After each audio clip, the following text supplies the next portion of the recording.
Name, Warren Williams. Hapu, so my tribal affiliations are Tūhoe and Tuhirawera is my hapu there, and also Waikato and Ngāti Mahanga here in the Waikato area. I'm in charge of operations, that's my role. The idea is when you go into a PhD is you go in pretty naive, you think, right, here's a course, I'm going to do this and I'm going to bang it out. It doesn't work like that at all.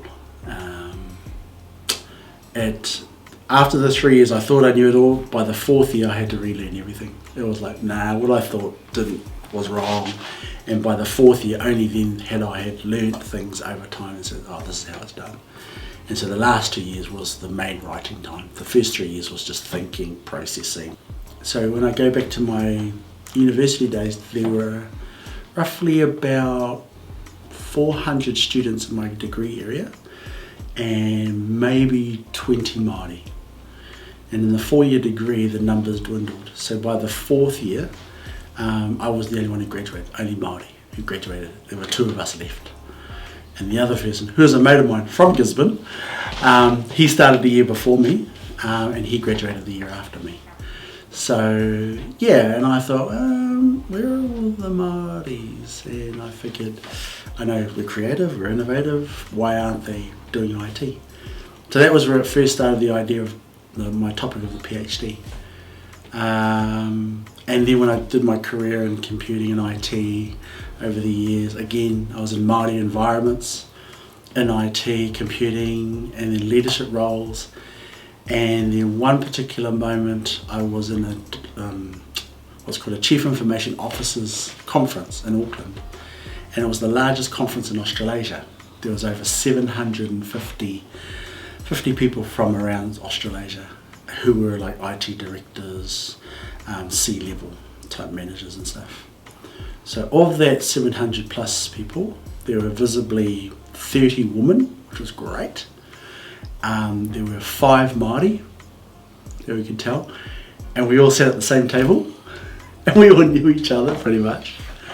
And there were probably, we could tell, maybe 3 or 4 Pacific Island out of 700. So you can guess the other 500 plus were male and white. So I figured, again, where are all our people? So that was another part that kind of spurred me on as a PhD topic. So my PhD topic ended up being increasing Māori participation in the IT industry. Well, I think I discovered, why Māori aren't represented in IT. It's not that they're not there, they are there, they're just not represented in the areas that we typically see. So you don't see many Māori in IT on TV. It's because they're too busy getting stuff done in other places. My research interests, what's come out of it is a huge advocate for Māori women and rangatahi in decision-making forums.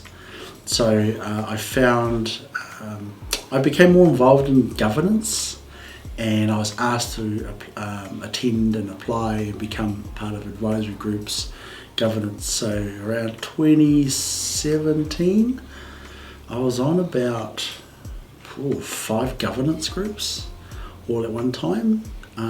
But they were all very different, and the thing I noticed is the voice of rangatahi weren't in there, but these governance groups would talk on behalf of rangatahi. So that became a huge research interest for me. So I sat at one meeting where everyone's talking about rangatahi, oh yeah, we should do this, and I asked the question, put your hand up, anyone in this room who was born before after the year 2000. Well, of course, nobody. But they were all well-intentioned, but they were talking from a parent and a grandparent perspective, thinking that was a rangatahi. So I became interested in that, to get them at the decision tables, and also wahine Māori, because it always seemed to be, any interview that was happening was with a male, white, and if not male white, it would be male Māori, and if it wasn't that, it might be white female, and that was it. Mm. And I was like, But when I went to the marae, most of the leaders were female and Māori.